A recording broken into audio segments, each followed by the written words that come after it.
26 ವರ್ಷಗಳ ನಂಬಿಕೆ, ಲಕ್ಷಾಂತರ ಸಂತೋಷದ ಮದುವೆಗಳು. ಕನ್ನಡ ಮ್ಯಾಟ್ರಿಮನಿ ಡೌನ್ಲೋಡ್ ಮಾಡಿ.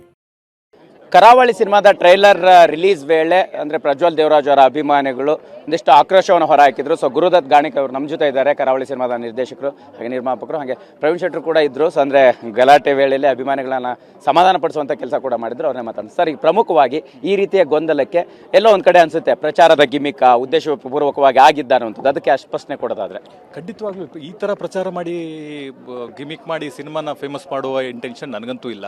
ಯಾಕಂದರೆ ನಾನು ಫಸ್ಟ್ ಸಿನಿಮಾ ಮಾಡಿರೋದು ಅಂಬರೀಷ್ ಅವ್ರ ಜೊತೆ. ಅಂಬಿ ನಿಂಗ್ ವಯಸ್ಸಾಯಿತು ನನ್ನ ಫಸ್ಟ್ ಸಿನಿಮಾ. ಸೊ ಹಾಗಾಗಿ ಯಾವ ನಿರ್ದೇಶಕನು ಯಾವ ನಿರ್ಮಾಪಕನು ಪ್ರಚಾರಕ್ಕೋಸ್ಕರ ಇದಕ್ಕಂತೂ ಇಳಿಯೋದಿಲ್ಲ. ಆದರೆ ಇಲ್ಲಿ ಬಂದಿರೋ ಹುಡುಗರೆಲ್ಲ ಇದ್ದಾರಲ್ಲ, ಅವರೆಲ್ಲ ಗೊತ್ತಿರೋರೆ. ಪ್ರಜ್ವಲ್ ಅವರ ಅಕ್ಕಪಕ್ಕ ಓಡಾಡೋ ಹುಡುಗರುಗಳೇ. ಅವರ ಅಸಿಸ್ಟೆಂಟ್ ಇದ್ದಾನೆ ಒಬ್ಬ, ಅವರ ಜೊತೆಗಿದ್ದಾನೆ ಒಬ್ಬ, ಇನ್ನೊಬ್ಬ ಯಾರೋ ಬಾಡಿಗಾರ್ಡ್ ಅಂತ ಇದ್ದಾನೆ. ಆ ಹುಡುಗರುಗಳೇ ಕೂತು ಮಾತಾಡುವ ವಿಷಯವನ್ನ ಇಲ್ಲಿವರೆಗೂ ಎಳೆದು ಫಂಕ್ಷನ್ಗೆ ಇಂಟರಪ್ಟ್ ಮಾಡಬೇಕು ಅಂತ ಬಂದಿರೋದು ಗೊತ್ತಿಲ್ಲ.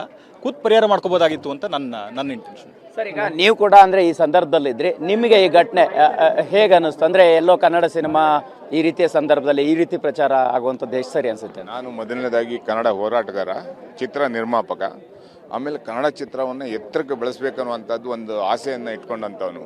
ಅದಕ್ಕಾಗಿ ಕರಾವಳಿ ಭಾಗದ ಈ ಕಥೆಗಳಿದ್ದಾರೆ, ರಾಜ್ ಬಿ ಶೆಟ್ಟಿ ಇರ್ಬೋದು ಅಥವಾ ನಮ್ಮ ಕಾಂತಾರ ಸಿನಿಮಾ ಇರ್ಬೋದು, ಇಂಥವರೆಲ್ಲ ಅನೇಕ, ಋಷಭ್ ಶೆಟ್ಟಿ ಅವರೆಲ್ಲ ಈ ಸಿನಿಮಾವನ್ನು ಎತ್ತರಕ್ಕೆ ಈ ಪ್ರಪಂಚ ತಿರುಗಿ ನೋಡೋ ಥರ ಮಾಡಿದ್ದಾರೆ ಕರಾವಳಿ ಕಥೆಗಳಿಂದ. ಇಂಥ ಸಿನಿಮಾದಲ್ಲಿ ಪ್ರಜ್ವಲ್ ಒಳ್ಳೆ ನಟ, ಅವ್ರ ಬಗ್ಗೆ ನಮಗೆ ತುಂಬ ಅಭಿಮಾನ ಇದೆ. ಇಂಥ ಸಂದರ್ಭದಲ್ಲಿ ಈ ಹುಡುಗರು ಮಾಡಿರುವಂಥದ್ದಿದೆ, ಅದೆಲ್ಲ ನೋವಾಗುತ್ತೆ. ಕನ್ನಡ ಸಿನಿಮಾ ಮತ್ತೆ ಕುಗ್ಗುತ್ತೆ, ನಮ್ಮ ವ್ಯಕ್ತಿತ್ವ ಕುಗ್ಗುತ್ತೆ. ಕನ್ನಡ ಸಿನಿಮಾ ಎತ್ತರಕ್ಕೆ ಹೋಗ್ಬೇಕು ಅನ್ನುವಂಥ ನಮ್ಗೆ ಆಸೆ ಇರುವಂಥದ್ದು. ಆದ್ದರಿಂದ ಇದೆಲ್ಲ ನಡಿಬಾರ್ದು, ನಡಿಲೂಬಾರ್ದು. ಕನ್ನಡ ಸಿನಿಮಾವನ್ನು ನಾವೆಲ್ಲ ಒಟ್ಟಿಗೆ ಕೈ ಜೋಡಿಸ್ಬೇಕು. ನಾವು ಯಾರು ಮುಖ್ಯ ಅಲ್ಲ, ಇಲ್ಲಿ ಕನ್ನಡ ಸಿನಿಮಾ ಮುಖ್ಯ. ಅದಕ್ಕಾಗಿ ಕನ್ನಡ ಸಿನಿಮಾಕ್ಕಾಗಿ ಎತ್ತರಕ್ಕೆ ಬೆಳೆಸ್ಬೇಕಂತೇಳಿ ಜೈಲಿಗೆಲ್ಲ ಹೋಗಿದ್ದೀವಿ ಕನ್ನಡ ಸಿನಿಮಾಕ್ಕೆ ಅಂತೇಳಿ.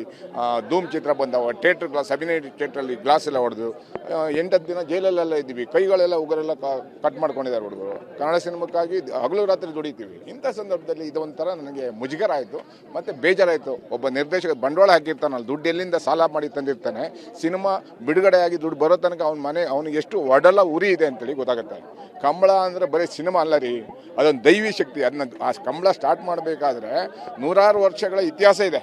ಆ ಕಂಬಳವನ್ನು ನೋಡುವಂಥ ಕೆಲಸವನ್ನು ನಾವು ಮಾಡೋಣ, ಸಿನಿಮಾ ನೋಡೋಣ, ಸಿನಿಮಾವನ್ನು ಬೆಳೆಸೋಣ, ಸಿನಿಮಾವನ್ನು ಎತ್ತರಕ್ಕೆ ಕಳಿಸುವಂಥ ಕೆಲಸವನ್ನು ಮಾಡೋಣ. ಈಗ ಸಹಜವಾಗಿ ಅಂದರೆ ಒಂದಿಷ್ಟು ಪ್ರಶ್ನೆಗಳು ಎದುರಾಯಿತು. ಸೊ ಪ್ರಜ್ವಲ್ ದೇವರಾಜ್ ಅವರಿಗೆ ಮನಸ್ತಾಪ ಉಂಟಾಗಲಿಕ್ಕೆ ಏನು ಕಾರಣ ಉಂಟು ಸರ್? ಎಕ್ಸಾಕ್ಟಾಗಿ ಏನು, ಯಾವಾಗಿಂದ ನಿಮ್ಮ ಜೊತೆ ಮಾತುಕತೆ ನಿಂತೋಯ್ತು? ಈ ಕಾರ್ಯಕ್ರಮದ ಬಗ್ಗೆ ಅವ್ರಿಗೆ ಗಮನಕ್ಕಿರಲಿಲ್ವಾ? ಡಬ್ಬಿಂಗ್ ಬಗ್ಗೆ ಅವ್ರಿಗೆ ಗಮನಕ್ಕಿರಲಿಲ್ವಾ ಅನ್ನೋಂಥ ಸ್ಪಷ್ಟನೆ ಸರ್. ಬೇಸಿಕಲಿ ಮನಸ್ತಾಪನೇ ಇಲ್ಲ. ಮನಸ್ತಾಪ ಇದ್ದಿದ್ರು ನನ್ನ ಹತ್ರ ಒಂದು 2 ತಿಂಗಳಿಂದ ಪ್ರಜ್ವಲ್ ಅವರು ಸಂಪರ್ಕ ಇಲ್ಲ. ಮನಸ್ತಾಪ ಇದ್ದಿದ್ರು ಅದು ಪರಿಹಾರ ಮಾಡ್ಕೊಳ್ಳೋದಕ್ಕೆ, ಅದನ್ನು ಸರಿ ಮಾಡ್ಕೊಳ್ಳೋದಕ್ಕೆ ಒಂದು ಅದೇ ಆದ ರೀತಿ ನೀತಿಗಳಿರ್ತವೆ. ಅದನ್ನು ಬಿಟ್ಟು ಹೀಗೆ ಮಾಡೋದು ಸರಿಯಲ್ಲ ಅಂತ ಅನ್ನೋದು ನನ್ನ ಅನಿಸಿಕೆ. ನೋಡೋಣ, ಕೂತು ಮಾತಾಡೋ ಪ್ರಯತ್ನ ಅಂತೂ ನಮ್ಮ ಕಡೆಯಿಂದ ಆಗುತ್ತೆ. ಎಲ್ಲವನ್ನ ಒಟ್ಟಿಗೆ ತಗೊಂಡು ಹೋಗುವಂತ ಪ್ರಯತ್ನ ನಮ್ಮ ಕಡೆಯಿಂದ ಅಂತೂ ಖಂಡಿತ ಆಗುತ್ತೆ. ನೋಡೋಣ ಏನ್ ಮಾಡ್ತಾರೆ ಅಂತ ನೋಡೋಣ. ಸರ್, ಈಗ ಅಂದ್ರೆ ಈ ಟ್ರೈಲರ್ ಅಲ್ಲಿ ಮಾತ್ರ ಪ್ರಜ್ವಲ್ ಅವರ ವಾಯ್ಸ್ ಇಲ್ವಾ ಅಥವಾ ಇಡೀ ಸಿನಿಮಾದಲ್ಲಿ ಇಲ್ವಾ ಅನ್ನೋಂಥ ಪ್ರಶ್ನೆ, ಜೊತೆಗೆ ಅವರ ವಾಯ್ಸ್ ಇಲ್ಲ ಅನ್ನುವಂಥದ್ದು ಅವರ ಅಭಿಮಾನಿಗಳಿಗಾಗಲಿ ಮತ್ತು ಅವ್ರಿಗಾಗಲಿ ಯಾವಾಗ ಗೊತ್ತಾಗಿತ್ತು ಅಂತ? ಅವರು ಟ್ರೈಲರ್ ಮುಂಚಿತವಾಗಿ ನೋಡಿದ್ದಾರೆ. ಅವ್ರಿಗೆ ಡಬ್ಬಿಂಗ್ ಯಾಕೆ ಆಗ್ತಾ ಇಲ್ಲ ಅಂತ ಅನ್ನೋದು ಅವ್ರ ಗಮನಕ್ಕೆ ಬಂದಿದೆ. ಆಯ್ತು, ಹಾಗಾಗಿ ಇದೇನು ಹೊಸ ವಿಚಾರ ಅಲ್ಲ, but it's A intentional incident. ಇರಲಿ, ಅದನ್ನ ಸರಿ ಮಾಡ್ಕೊಂಡು ಹೋಗುವಂತ ಪ್ರಯತ್ನ ಮಾಡೋಣ. ಅಂದ್ರೆ ಇದು ಉದ್ದೇಶಪೂರ್ವಕವಾಗಿ ಅವರು ಪ್ರಜ್ವಲ್ ಅವರ ಅಭಿಮಾನಿಗಳಿಂದ ಆಗಿರುವಂತದ್ದು ಅನ್ನುವಂಥದ್ದು, ಅದನ್ನ ಅವರು ಕೂಡ ಖಂಡಿಸ್ತಾ ಇದ್ದಾರೆ. ಹಾಗಾಗಿ ಖಂಡಿತವಾಗ್ಲು ಅವರು ಇಂಟೆನ್ಷನಲಿ ಜೊತೆಗಿರೋ, ಇವಾಗ ನನ್ನ ಅಸಿಸ್ಟೆಂಟ್ ಹೋಗಿ ಯಾವುದೋ ಜಾಗದಲ್ಲಿ ನನ್ನ ಪರ್ಮಿಷನ್ ಇಲ್ಲದೆ ಹೇಗೆ ಜಗಳ ಮಾಡ್ತಾನೆ, ಹೇಗೆ ಪ್ರಶ್ನೆ ಮಾಡ್ತಾನೆ? ಯಾರನ್ನೋ ಹೋಗಿ ಯಾವುದೋ ನಿರ್ಮಾಪಕರ ಫಂಕ್ಷನ್ನು 100 ಜನರ ಸೇರಿ ಮಾಡ್ತಾ ಇರೋ ಒಂದು ಇವೆಂಟನ್ನು ಇಂಟರಪ್ಟ್ ಮಾಡೋ ಬರೋದಕ್ಕೆ ಅವ್ರ ಪರ್ಮಿಷನ್ ಇಲ್ಲದೆ ಹೇಗಾಗುತ್ತೆ? It can be, it is done with the intention only. So ಅದನ್ನ ಸರಿ ಮಾಡ್ಕೊಳ್ಳೋದಕ್ಕೆ ಏನು ಮಾಡಬೇಕು ಅಂತ ಅನ್ನೋ ಪ್ರಯತ್ನ ಅಂತೂ ಖಂಡಿತ ಮಾಡ್ತೀವಿ. ಇವಾಗ ರಾಜ್ ಬಿ ಶೆಟ್ಟಿ ಅವರು ಸಿನಿಮಾಗೆ ಎಂಟರ್ ಆದ ನಂತರ ಈ ರೀತಿಯ ಬೆಳವಣಿಗೆಗಳು ಏನಾರು ಆಯ್ತಾ, ಅಥವಾ ಮುಂಚೆನೆ ಅವ್ರು ಪ್ರಜ್ವಲ್ ಅವ್ರು ಹೇಗಿದ್ರು ನಿಮ್ಮ ಜೊತೆಗೆ, ಮತ್ತೆ ಇಡೀ ಸಿನಿಮಾದ ಶೂಟಿಂಗ್ ಸಂದರ್ಭದಲ್ಲಿ ಹೇಗೆ ಕೋಆಪರೇಟ್ ಮಾಡ್ತಾ ಇದ್ರು? ಖಂಡಿತವಾಗ್ಲೂ ಇಲ್ಲ. ಶೆಟ್ರು ಎಂಟರ್ ಆಗೋದಕ್ಕೂ ಮನಸ್ತಾಪಕ್ಕೂ ಅಥವಾ ಆ ಥರದ್ದು ಯಾವುದೇ ಸಂಬಂಧ ಇಲ್ಲ. ಮುಂಚಿತವಾಗ್ಲೂ he is good, he cooperated well. ಅವ್ರ ಕೆಲಸ ಏನಿದೆ ಅದನ್ನ ಮಾಡ್ಕೊಂಡು ಹೋಗಿದ್ದಾರೆ. ಆ ಥರದ ಮನಸ್ಥಿತಿ, ಭಿನ್ನಾಭಿಪ್ರಾಯದ ಮನಸ್ಥಿತಿ ಅಂತೂ ಖಂಡಿತವಾಗೂ ಇರಲಿಲ್ಲ. ಇದು ಸಡನ್ ಆಗಿ ಎಲ್ಲಿಂದ ಉದ್ಭವ ಆಯಿತು ಅಂತ ಹುಡುಕ್ಬೇಕು. ಸರ್, ಡಬ್ಬಿಂಗ್ ಯಾವಾಗ ಆಗಿತ್ತು? ಅವರ ವಾಯ್ಸು ಮತ್ತೆ ಅವರು ಬೇರೆ ವಾಯ್ಸಲ್ಲಿ ಡಬ್ ಮಾಡಿಸ್ತಿದ್ದೀವಿ ಅನ್ನೋದು ಅವ್ರ ಗಮನಕ್ಕಿತ್ತ ಅನ್ನೋದು? ಖಂಡಿತವಾಗ್ಲೂ ಇತ್ತು. ಅವ್ರ ಗಮನಕ್ಕಿತ್ತು. ಅವ್ರಿಗೆ ಎಲ್ಲದೂ ಕಮ್ಯುನಿಕೇಟ್ ಆಗಿತ್ತು. ಅವ್ರ ಮ್ಯಾನೇಜರ್ಗಳಿಗೆ, ನಮ್ಮ ಪ್ರೊಡಕ್ಷನ್ ಹ್ಯಾಂಡಲ್ ಮಾಡೋರು ಯಾರಿದ್ದಾರೆ ಅವರೆಲ್ಲರೂ ಮಾತಾಡಿದ್ರು. ಸೊ ಹಾಗಾಗಿ ಅದರಲ್ಲಿ ಯಾವುದೇ ಕನ್ಫ್ಯೂಷನ್ ಇರಲಿಲ್ಲ. ಯಾವಾಗ ಆಗಿತ್ತು ಸರ್ ಡಬ್ಬಿಂಗ್? ಹಾಗೆ ಒಂದು 15 ದಿನ ಆಗಿ, ಒಂದು 20 ಡೇಸ್ ಆಗಿರು, 20 ದಿನ. ಹೌದು.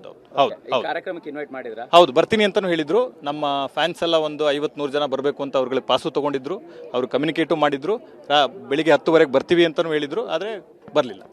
ಓಕೆ, ಫೈನಲ್ ಹೆಂಗೆ ಸರಿ ಮಾಡ್ಕೊಳ್ಳೋಂಥ ಪ್ರಯತ್ನ ಸರ್? ಸಿನಿಮಾದ ಮುಂದಿನ ದಿನಗಳಲ್ಲಿ ಅವ್ರನ್ನ ಸರಿ ಮಾಡ್ಕೊಂಡು ಬರುವಂಥ ಪ್ರಯತ್ನಗಳಾಗುತ್ತಾ, ಅವರ ಅಬ್ಸೆನ್ಸಲ್ಲೇ ಪ್ರೋಗ್ರಾಮ್ಗಳೆಲ್ಲ ಆಗುತ್ತಾ ಅಂತ? ನಮ್ಮ ಪ್ರಯತ್ನ ಅಂತೂ ಸರಿ ಮಾಡೋದಕ್ಕೆ ನಾವು ಮಾಡ್ತೀವಿ, ಆದರೆ ಉಳಿದಿದ್ದೆಲ್ಲವನ್ನು ನಮ್ಮ ಕೈಯಲ್ಲಿ ಇರೋದಿಲ್ಲವಾದ್ರಿಂದ ಏನು ಮಾಡಬೇಕು ಅಂತ ಯೋಚನೆ ಮಾಡೋಣ. ಎಸ್, ಇದಿಷ್ಟು ಇವತ್ತೇನಂತಂದ್ರೆ ಟ್ರೈಲರ್ ಲಾಂಚ್ ವೇಳೆ ನಡೆದಂಥ ಗಲಾಟೆ ವಿಚಾರವಾಗಿ ನಿರ್ದೇಶಕ ಗುರುದತ್ ಗಾಣಿಗ ಅವರ ಸ್ಪಷ್ಟನೆ ಆಗಿರ್ತಕ್ಕಂಥದ್ದು. ಕ್ಯಾಮ್ರಾ ಪರ್ಸನ್ ಸಂದೇಶ್ ಜೊತೆ ಮಾಲ್ತೇಶ್ ಜಗ್ಗಿನ್, TV 9 ಬೆಂಗಳೂರು. 26 ವರ್ಷಗಳ ನಂಬಿಕೆ, ಲಕ್ಷಾಂತರ ಸಂತೋಷದ ಮದುವೆಗಳು. ಕನ್ನಡ ಮ್ಯಾಟ್ರಿಮನಿ ಡೌನ್ಲೋಡ್ ಮಾಡಿ.